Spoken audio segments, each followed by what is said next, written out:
What is up? What is up? What is up, everybody? This is your boy Is Nefarious, and I am here for another episode following the Chicago White Sox rebuild. We're on 2026, July 17th, 2026, so we're in season 2. As you know, we did not do too well in the first draft, but the second draft we were pretty good. And in this episode, we're going to get to a lot of that, but before we do, if you're enjoying the content, please down below like, comment, and subscribe. If you're enjoying all the content, turn on the notifications so you know when we drop a video. But here we are in season 2, trying to figure out where this team is, and right now it's at the bottom of the division. 42 and 54, not looking so hot. We get a lot of decisions to make. We are in July. We're close to the trading deadline, and at the trading deadline it looks like we are going to be full sellers. So we'll be able to start moving some of these pieces. And now the question is, who are we going to move? But we also get to see how these draft picks panned out. I think we had a pretty good draft this time around. Our top draft pick was Andres Hernandez, who's an outfielder. As you can see, 80 to 95 potential, 52 to 67 overall, 18 years old, bats left, throws left. He is injured. That's the one thing. He's an injured prospect, so that's probably why we were able to get the number 2 in our system ranked prospect, or draft prospect, I should say, number 2 overall in our rankings. That's why we were able to get him so late at number 9. But when it comes to the draft picks, we'll figure out where they are, but we got to decide some stuff on this roster. Now, some of the things we have to decide is Luis Robert Jr.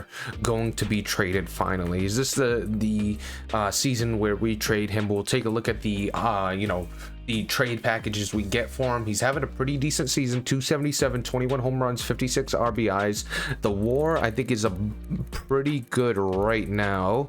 The WAR is at 3.2, which matches his 2025 total, so pretty good. Doing real well so far this season. We got to trade him, Jose Alvarado, on the last year of his deal, and given that we are not competing, we could trade him for a prospect.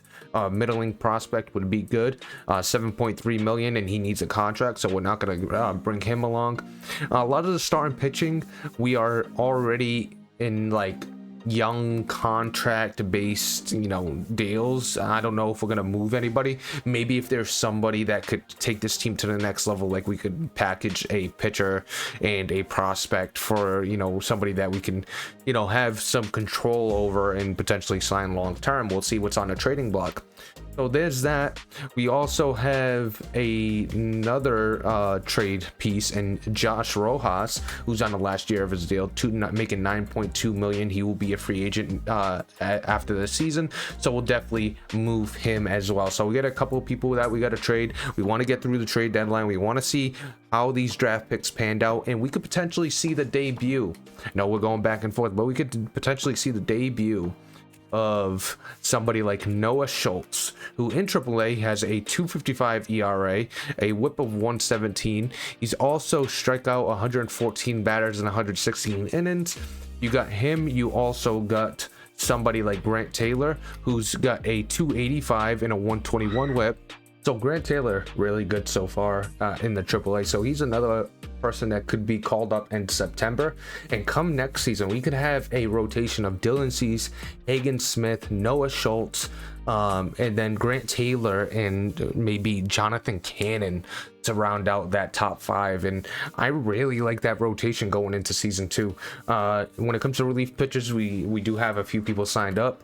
Camilo Duvall will stick around, so that's a good piece. Karen Cack has been pretty good this season with 21 saves. He does have 6 blown saves, so I said pretty good, but it's actually been negative so far. A 422 and a 122 whip. I got to take a look at Camilo Duvall. Maybe he takes over as the closer. He does have 4 blown saves and a 4.34 ERA, so we really don't have a lot of choices. Perlander Burrow has been okay. Leisure's been okay with a 362.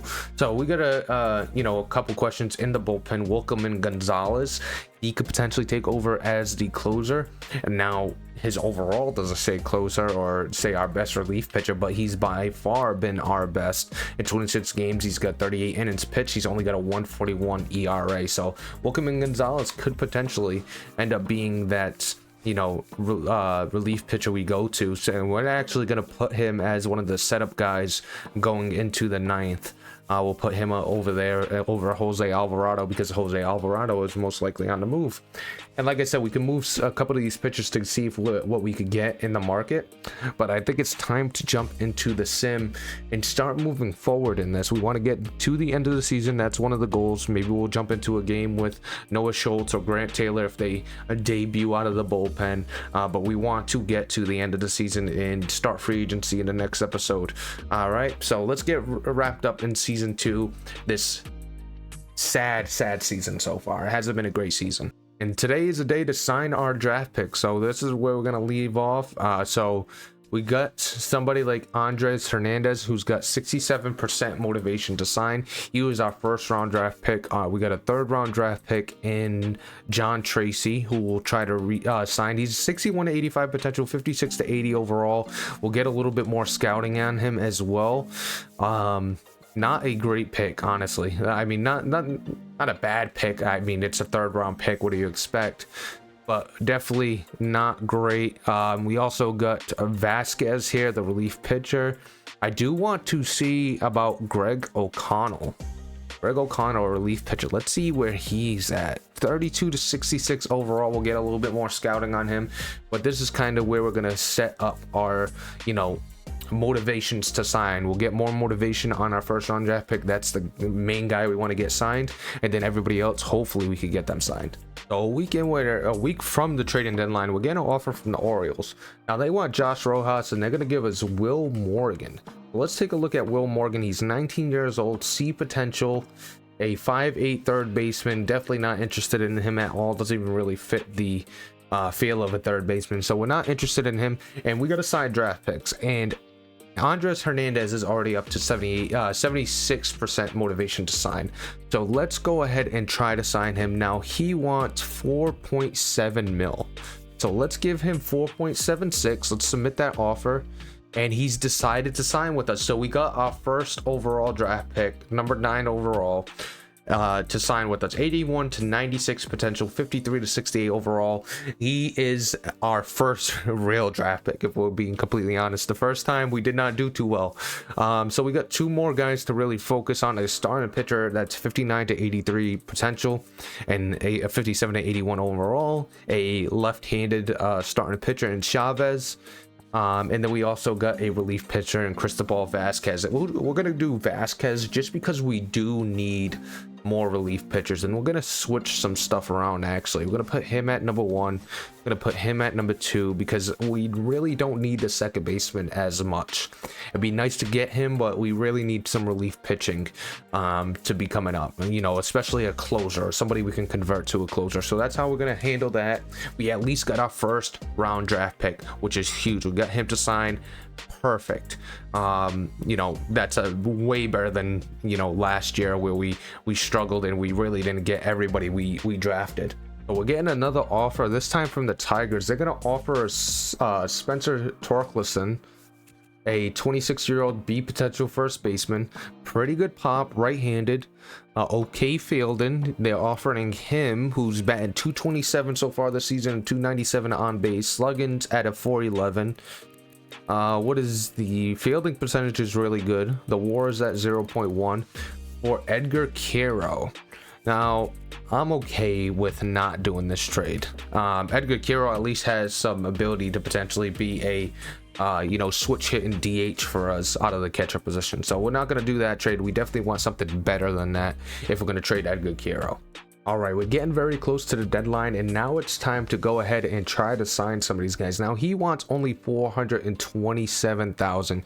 We got 3.87 million. Let's go ahead and up this to see. We'll double it. We'll double it. It goes up to 67% motivation to sign. Let's get him up to 70 by doing 926,000. Now if we give him 926,000, that's going to give us a lot less to deal with our other draft picks. So let's try 726. And he's decided to sign with the White Sox. So our relief pitcher has been signed, Greg O'Connell. Hopefully he's not too low in overall, where we, he's not reliable or somebody that's going to end up reaching potential, but hopefully, you know, he ends up pretty good. We do need the relief pitcher. I'm gonna also go after Cristobal Vasquez. He wants 481,000, 67 to 88 potential, 51 to 72 overall. We're gonna give him 481, gets him to 54%. We're gonna bump that up a little bit. Let's go with 814, that gets him up to 70% motivation, and he's decided to sign as well. So we're doing pretty well in signing some of these guys. And now we got the second baseman and the starting pitcher to sign, and I believe we got one more chance to sign them, if I'm not mistaken. You will lose rights if they are not signed by August 1st. So we got at least one more chance to sign them. So we're gonna give it a little bit more time in these next two sims, and we're getting a offer from the Red Sox. Now, what do the Red Sox want? They want Edgar Quero, and they're gonna give us Wilyer Abreu for Edgar Quero. Now let's take a look at Wilyer Abreu. B potential, 82 overall, 26 years of age, so still pretty young. A left-handed bat. Really solid fielding, not very fast. What do we got in the field right now? So we got Dairon Blanco, who's got a lot of speed, not a great bat. He's 32 years old. We got Luis Robert Jr., and then we got Austin Slater and Braden Montgomery.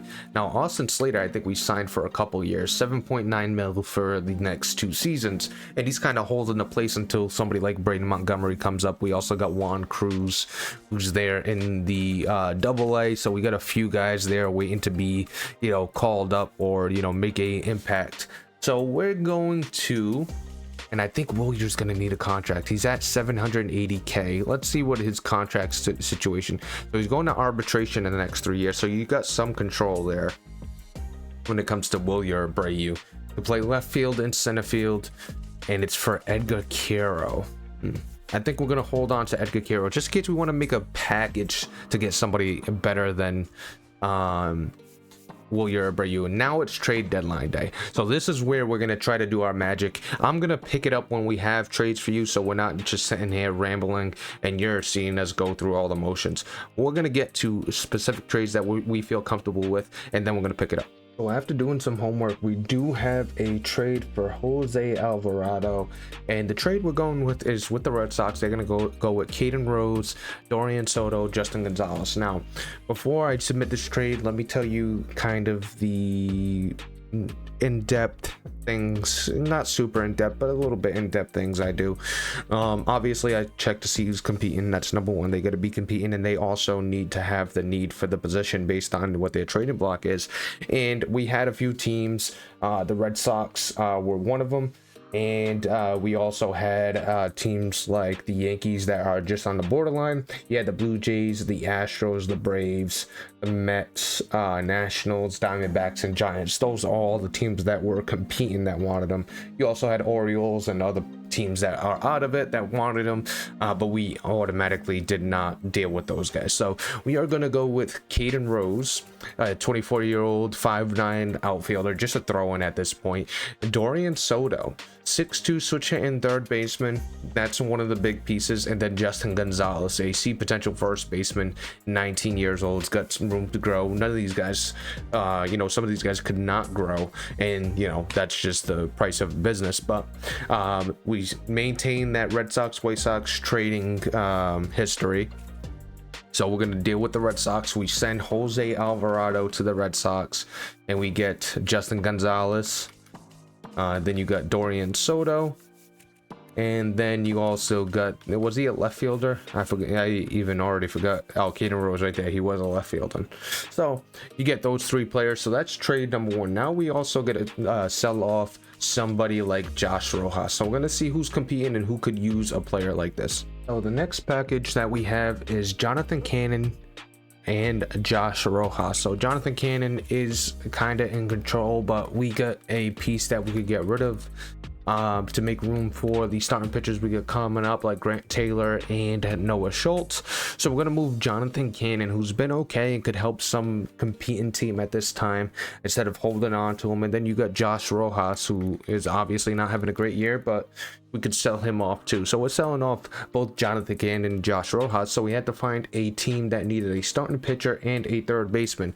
three teams that needed that. The Diamondbacks needed a starting pitcher and third baseman, the Cardinals, and then you also had the Blue Jays, who needed a starting pitcher and a third baseman. We're not going to trade them for Cliff Franco. I think that would be really bad. You know, Jonathan Candid and Josh Rojas for Cliff Franco, who's ready to play in the MLB, and a first baseman. It is a position in need, and I so bad want to just pull the trigger on that one. But we are not going to do that. We are not going to make sure that we're trying to be at least a little fair without being super duper crazy. And I think the best trade right now is Preston Rainey, a 6'5" short switch hitting third baseman. I know we just traded for a third baseman, and we also traded for a first baseman because we got Preston Rainey and Manny Escobar, two B potential really young prospects in the low 50s. So it's going to be a while before they're ready to actually make an impact, for two guys that are making an impact now and for the future. And then you got Travis Honeyman, who's a little bit closer, but he's a C potential, just a throw in at that point. So this is the trade we're going to go with. We're going to go with Manny Escobar, Preston Rainey, and Travis Honeyman for Jonathan Cannon and Josh Rojas. Now, the last and but not least guy we have to really discuss is Luis Robert Jr. We're going to search around and see if there's a trade worth it for us. Is there a trade going to be worth it for Luis Robert Jr.? He has one more year on his deal, so we could wait until next year before we actually make a decision on him, which I'm okay with, honestly, because he's everything we want in a outfielder and in a player. Plays the field really well and has good stealing ability, so he does exactly what we need. So if we hold on to him, it's not the end of the world. But we're gonna see if we could get a package that we're interested in as far as getting rid of Luis Robert Jr. So there was really nothing for Luis Robert Jr. that we wanted to do. There was this trade with the Giants that offered somebody like Kurt Espinoza, but not really interested in that. And then we also had another trade from the Dodgers that offered a potential Zyhir Hope, which was interesting to us. But at the end, I think we're going to keep Luis Robert Jr. for now until at least next year. I know we're not in a competing position, but we're going to keep him for at least one more season. Other than that, I don't think there's anybody else we want to trade. I would be willing to, you know, trade for somebody like let's see, being a Red Sox fan, I would love to trade for Marcelo Meyer. So let's see what they would want for Marcelo Meyer. So Owen White and Brian Ramos, which I would do in a heartbeat. They also, that's the only trade they want, and I would love to do that, but we're gonna hold off on that. I think it's kind of crazy to do that. We got somebody like Colson Montgomery anyway. So that's the trades for the trading deadline. Maybe we get a offer that comes in for somebody, but we got rid of two players in this trading deadline. We also got to fix our rotation. So that being said, who is going to come up and take that pitching rotation spot? So we got some options in the AAA.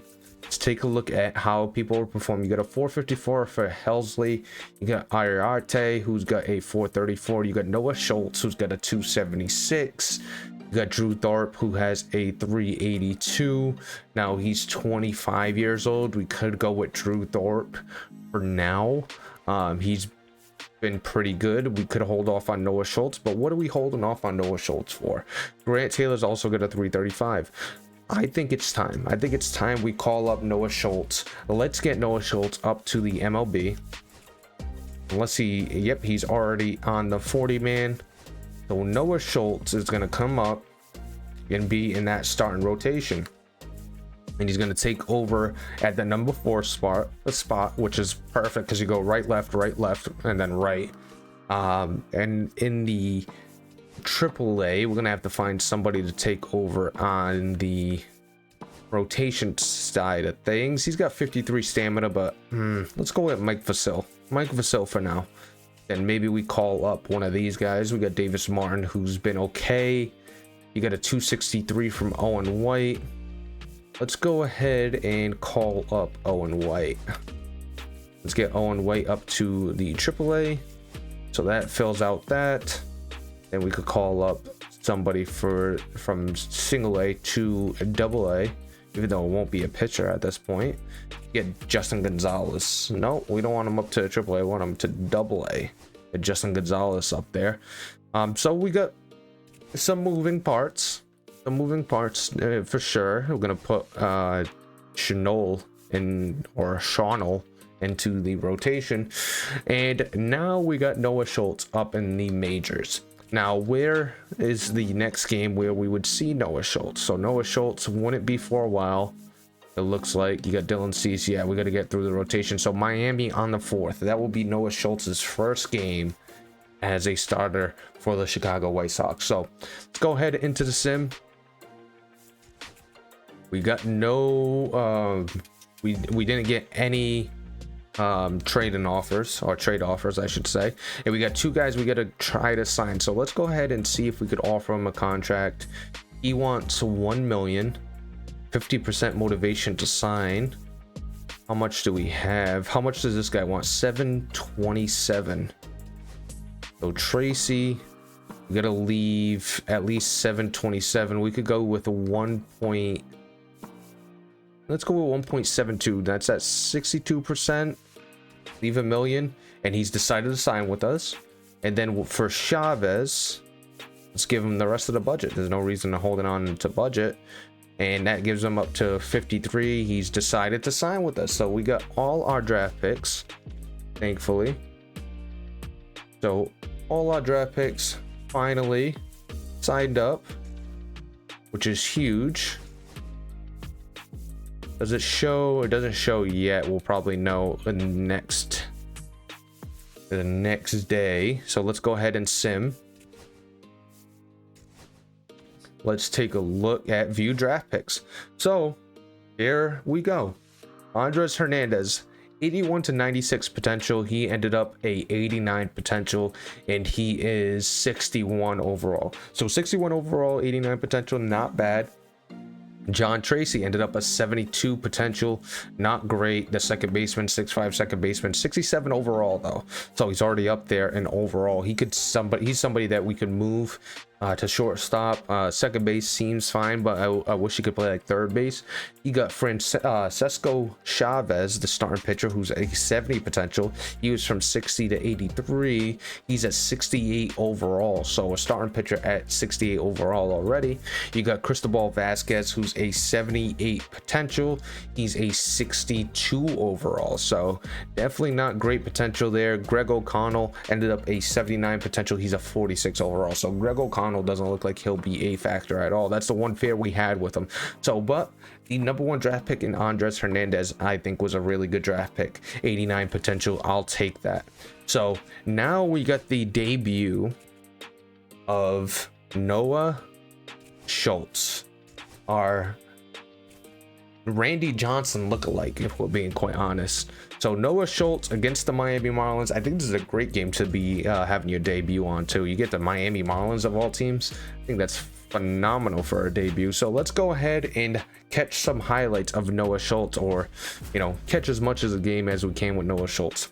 So it's a little early, and usually we put him in the bullpen to start, but we're gonna have Noah Schultz stick around and go right into the rotation. It's not the same process we took with Hagen Smith. As you know, we sent him to the bullpen, and then he became a starting pitcher this season. But with us moving some pieces, Noah Schultz is going to jump right into the rotation. Let's see how he does in his first major league start as he faces Otto Lopez here. Like I said, just a great team to get your first start against. You got the Miami Marlins. I mean, they are tough, and definitely not the Mr. Hurricane Miami Marlins, I can tell you that. And starting off with his first career strikeout, you love to see it. Noah Schultz starting off hot in his MLB career. I haven't looked at his potential exactly. I want to take a look at that.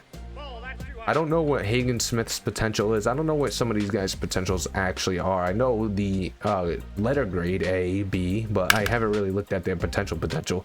And that's going to be an easy ground out to the second baseman, Chase Mydraw. So 2 up, 2 down. A good start so far to his career in the majors.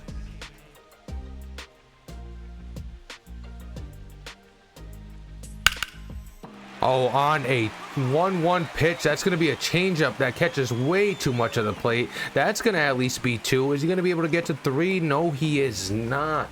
So a 2-out double by Xavier Edwards on a changeup we kind of left high in the zone. So we'll see if we're able to get out of this inning. Austin Hayes, he's only batting 228. I mean, Xavier Edwards was batting 330, I believe. So you expected as much from Xavier Edwards. So let's see if Schultz is able to pitch out of this jam.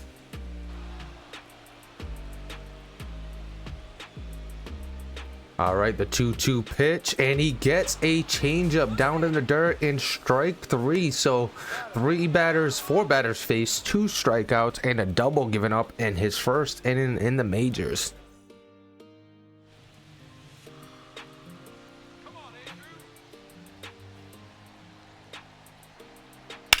All right, to lead off this second inning, that's going to be struck by Andrew Vaughn, the ex-Chicago White Sox, but that's chased down by Fletcher in left field for an easy 1 out.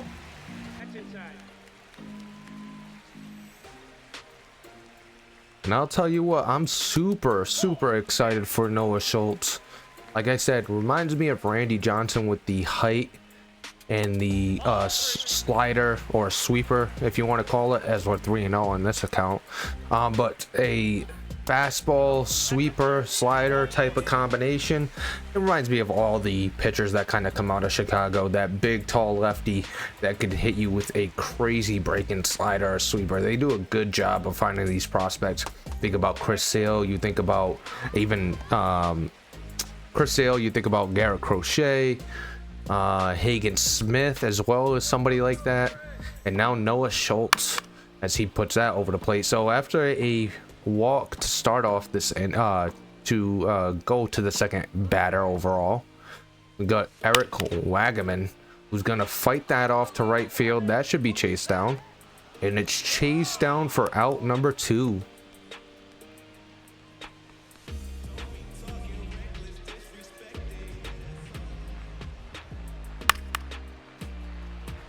And on the last batter, you're gonna get a pop out. So another 4 batters faced, and another good inning from Noah Schultz in his debut.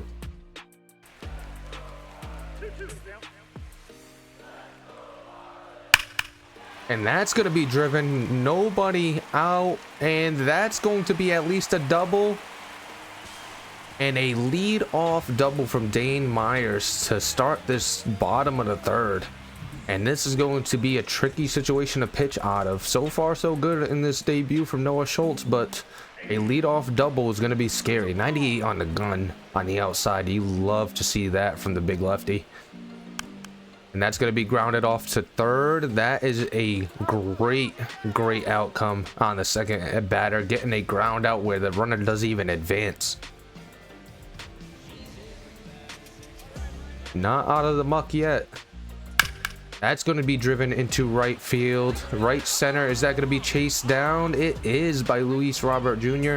He's going to get it into the shortstop, or the second baseman, I should say. And a runner on 3rd with 2 down. So very good chance we could get out of this as long as Xavier Edwards does not hurt us here. And he's going to drive that into right field. That's going to get down. That's going to be 1 run for the Marlins here in the bottom of the 3rd. Xavier Edwards with a hit again, so 2 for 2 for him. No balls, 2 strikes. On the 0-2, that's going to be in there. Strike 3, 97 miles per hour on the knees on the inside. Noah Schultz, after giving up 1 run, gets out of the inning.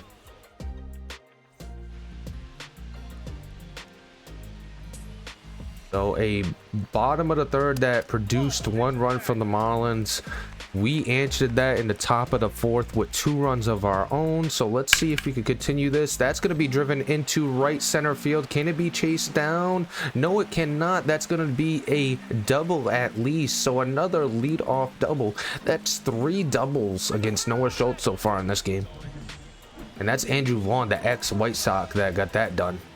Now you gotta face Augustine Ramirez with a guy in scoring position with no outs. Last inning almost got out of it. See if he could completely get out of it in this one. 0-2 already to Augustine Ramirez. We're going to try to hit him with this sweeper down low. He's going to drive that into right field. That's going to be another double, or at least a long single. He's going to get to second. So 2-2 and a runner on second. Back-to-back doubles. Augustine Ramirez following up after Andrew Vaughn. Just for trading spaces there. Or places, I should say. Oh, still nobody out. 2-2. And you got to face Eric Wagaman, who's going to drive that into right field. That should move the runner over. Augustine Ramirez tagging up. He's going to get to third base. And there it is. A guy on third with one down. Sticky situation still. Let's see if we could get out of this without giving up another run after we just got the lead.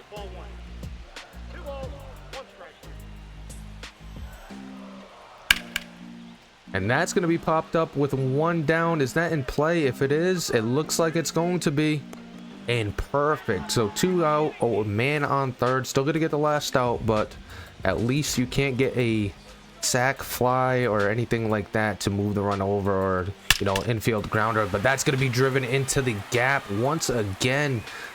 Oh, man. Noah Schultz is feeling the heat right now. That's 4 doubles. So far. Actually, no, 5 doubles. 5 doubles in this game so far. And we're here in the 4th inning. Giving at least 1 double per inning plus 1. That is tough. So a 3-2 lead for the Miami Marlins. That's going to be driven to second base, but that's going to be an easy play for Chase Mydroth. So 3 runs given up going into the bottom of the 5th.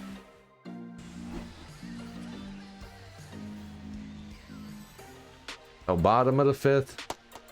Noah Schultz still dealing here. The pitch count so far, as I wait for it to show up, 50 pitches here in the bottom of the 5th. So he's at least, you know, very efficient in his pitch selection. As far as only throwing 50 pitches here in the 5th inning. That's going to be a sweeper on the inside half. That's going to be fought off to center field, but that's going to be an easy now. So a good start to the bottom of the 5th.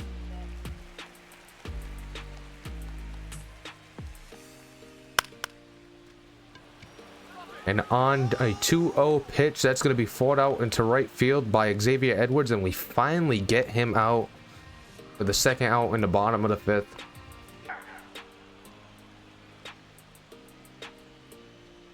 With the runner on first and 2 strikes to Andrew Vaughn. Can we get him with the fastball? He's going to get out ahead of that. 98 miles per hour on the gun.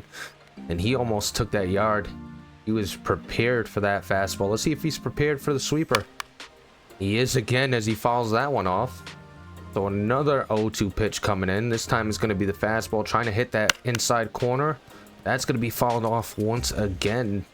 Andrew Vaughn doing his best to keep this battle alive. And we're going to miss on a 0-2. So 1-2 coming in to Andrew Vaughn. And again missed too high by Noah Schultz. And let's see if we're able to get him on the 2-2 count. And we do. Strike 3. Noah Schultz doesn't allow a run in that one. Gives up 1 hit. So we go into the bottom of the 6th with only 3 earned runs so far. And he's going to get more work here in the bottom of the 6th. It is 3-3. He's at 66 pitches. Favorable call there.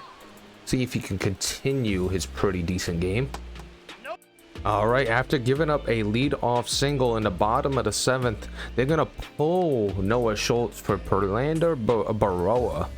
So Noah Schultz goes 6 strong innings, giving up 3 earned runs, and Prelander Baroa comes in to relieve him. And before we get out of this game, I wanted to enter this because we got Wilkerman Gonzalez on the mound. And he's been a great story coming from the Red Sox. Has been overperforming his overall. He's here in the bottom of the 7th facing Eric Wagaman with 2 down and a runner on third. We do got a 1-run lead, so this is a high pressure situation. Wilkerman Gonzalez, that's going to be fought off into right field, and he gets out of the jam. Wilkerman Gonzalez has been great and can be a answer in the bullpen moving forward. We're also going to have a chance to get into a situation with Colson Montgomery. And he's been okay this year. His first full rookie year, batting .222. Not phenomenal, but honestly, we'll take what we can with this team. 1 for 3 today, and then he's gonna drive that one. That one's hit deep. Is that gonna get out of here? It does. Colson Montgomery with a home run to tie it up here in the top of the 9th. Colson Montgomery with a bomb. Great piece of that one from Colson. So at the end of the Tankathon, it is the Marlins coming out on top, or I should say the White Sox, with a 8-7 Marlins win. Augustine Ramirez was 3 for 3 with a triple and a double. We had Colson Montgomery 2 for 4 with 2 home runs. We had Bobby Dahlbeck 4 for 5 with a home run. Dairon Blanco 2 for 2 with a run. Yohan Moncada as well. And then your final stat line for Noah Schultz: 5 innings pitched, 8 hits. I thought we had 6, but only 5 innings pitched, 8 hits, 3 earned runs, a walk, and 4 strikeouts in those 5 innings. He did give up a lot of doubles, as we know. So definitely not the greatest of debuts, but we'll see how he finishes out the season. We got to at-bat with Colson Montgomery, who's been great. Maybe we'll get an at-bat with somebody like Kyle Teal towards the end as well. If he pops up in one of these situations, be a great time to get an at-bat with him. And some of the other, you know, positive storylines that we have. Bobby Dahlbeck's been positive as well. He's going to be out for a day or two, so we'll leave him active. Luis Robert Jr., with big decisions with him right now. We're going to keep him. Maybe we even trade him in the offseason. But Bobby Dahlbeck, Chase Mydroth has been great. So we're happy to have somebody like him playing real well. And then you got Kyle Teal, which we're going to get at bat with real quick. So Kyle Teal, 259, a 736 OPS, 11 home runs, and 44 RBIs out of the catcher position. And I'll take that. You know, like I said, I want him to be like that Buster Posey-esque type of catcher, and I think he is, you know, that type of catcher. As we swing way too early on that curveball. But Kyle Teal got the glove, he's got the bat to go with it. He's got pretty good speed for a catcher as well. You know, a very good athleticism for a catcher. All right, we got a 3-2 pitch coming in, so Kyle Teal doing a good job of battling this out, and then he's gonna pop it up. Unable to drive in that run from second. 1 down. Kyle Teal. Like I said, Bobby Dahlbeck's been very good for us. Batting 285 on the season.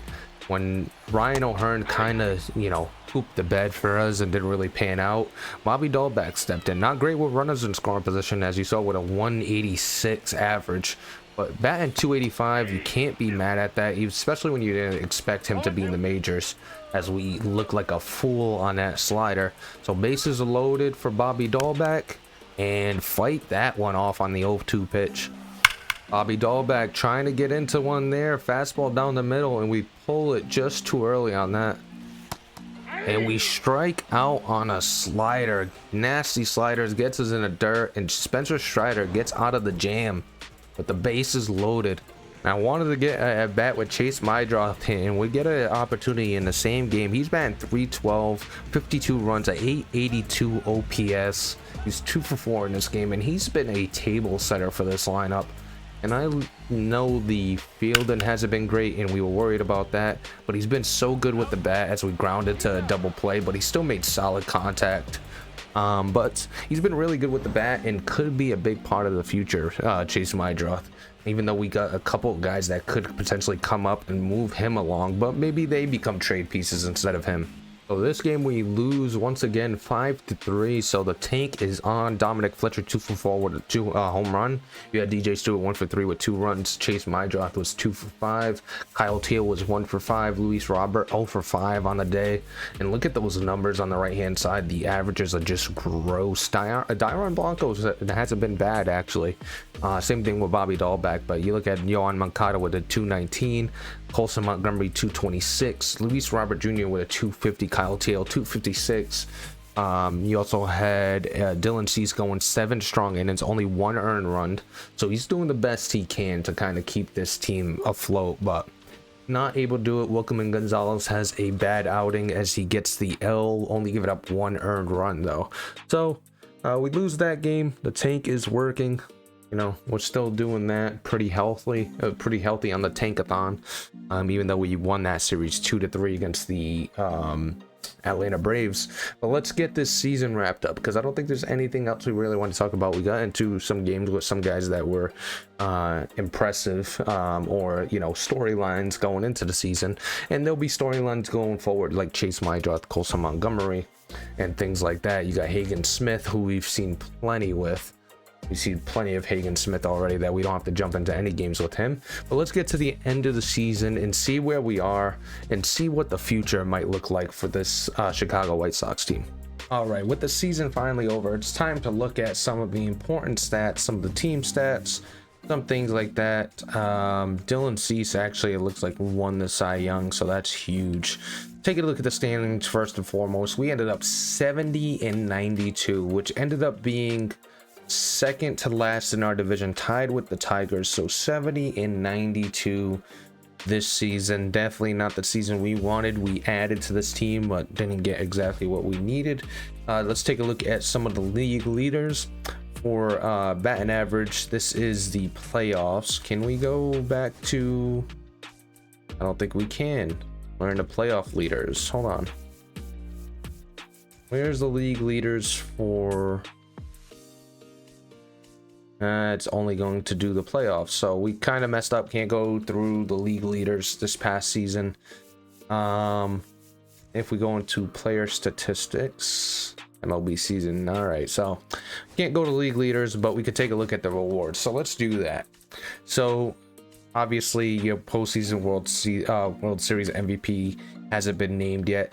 You got Yordan Alvarez, who's the front runner for the MVP. I believe he won. Yeah, he won the MVP. Yordan Alvarez with a 315 average, 53 home runs, and 116 RBIs. In the NL, you got Matt Olson with a 286, 41 home runs, and a 112 RBIs. Take a look at the Cy Young. Dylan Cease wins the Cy Young on our side of things. A 3.16 ERA, 242 strikeouts, and 205 innings pitched.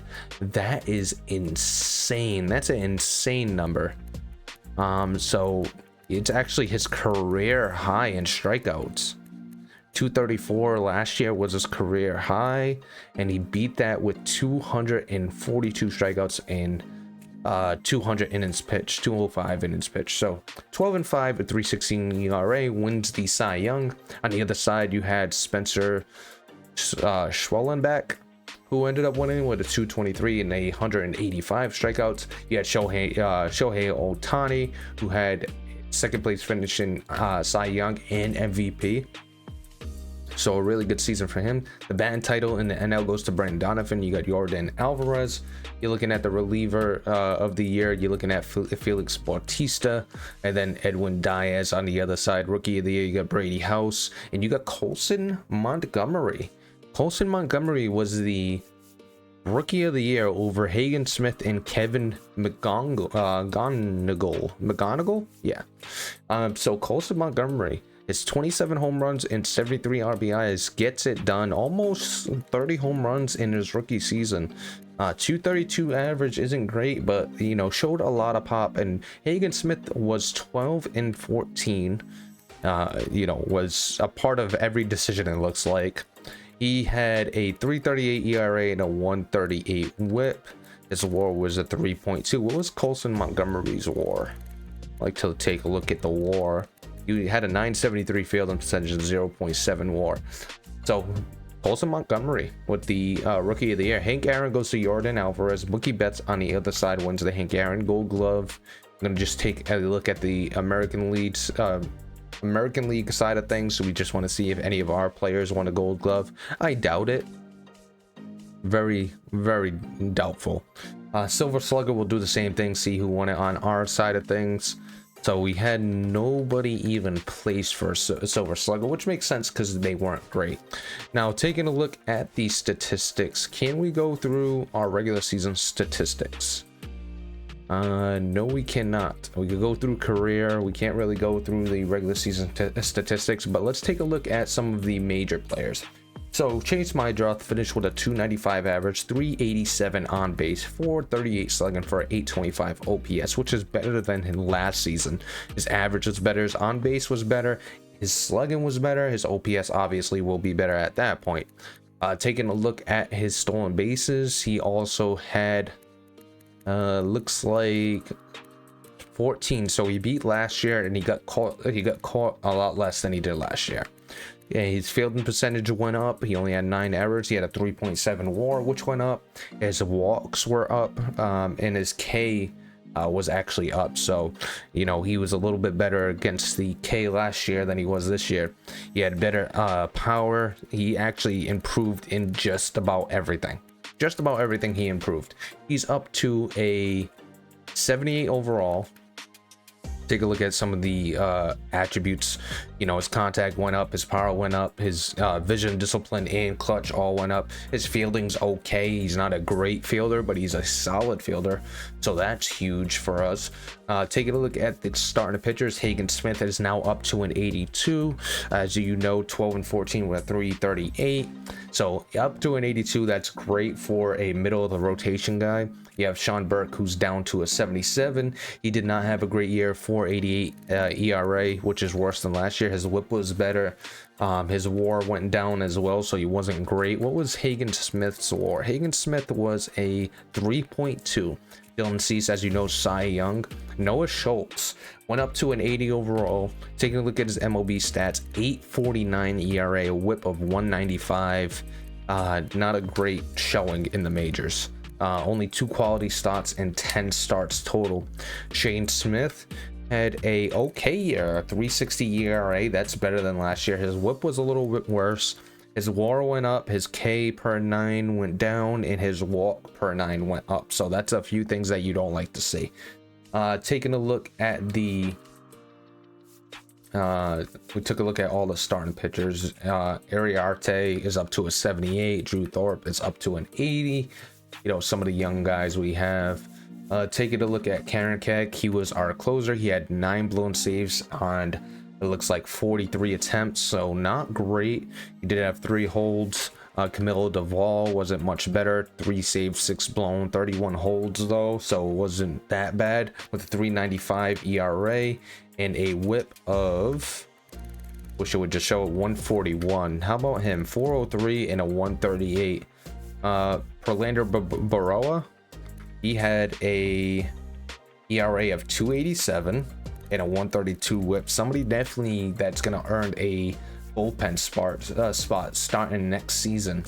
Wilkerman Gonzalez finished the year 6-4. He had a 3.54 ERA and a 137 whip, so not bad from Wilkerman Gonzalez.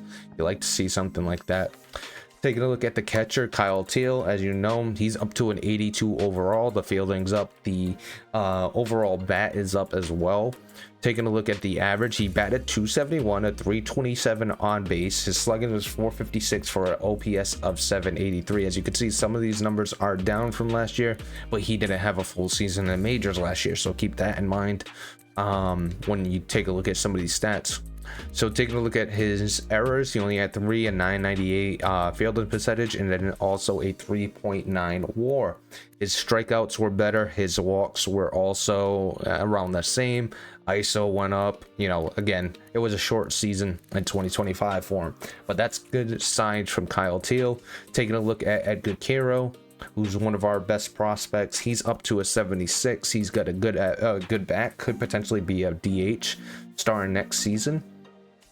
And I also wanted to take a look at the starting pitchers, some of our top prospects there. You got Grant Taylor.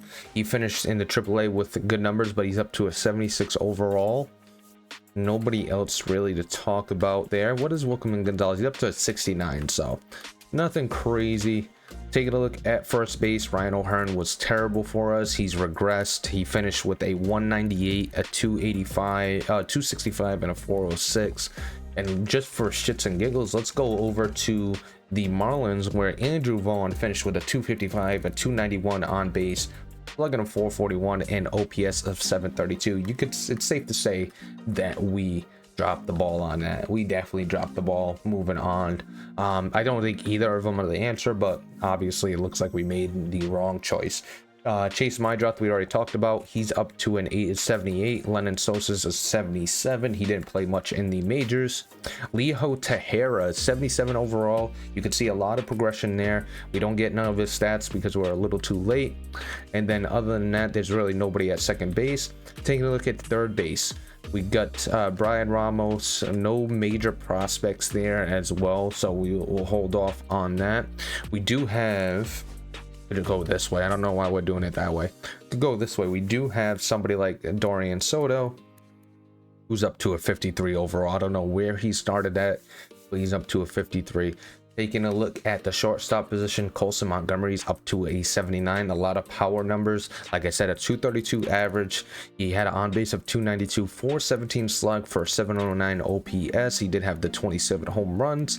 He had a 973 fielding percentage, a 0.7 WAR. The strikeouts were there with 26.9. It's better than last season. His walks went up as well. His ISO power was up as well. Again, this was a short season in 2025. So we got to keep that in mind. Brooks Baldwin is up to a 78. Other than that, nobody crazy to talk about. Let's take a look at Justin Gonzalez, who we got in the trade. He's up to a 55, but we got no top prospects in the first base position either.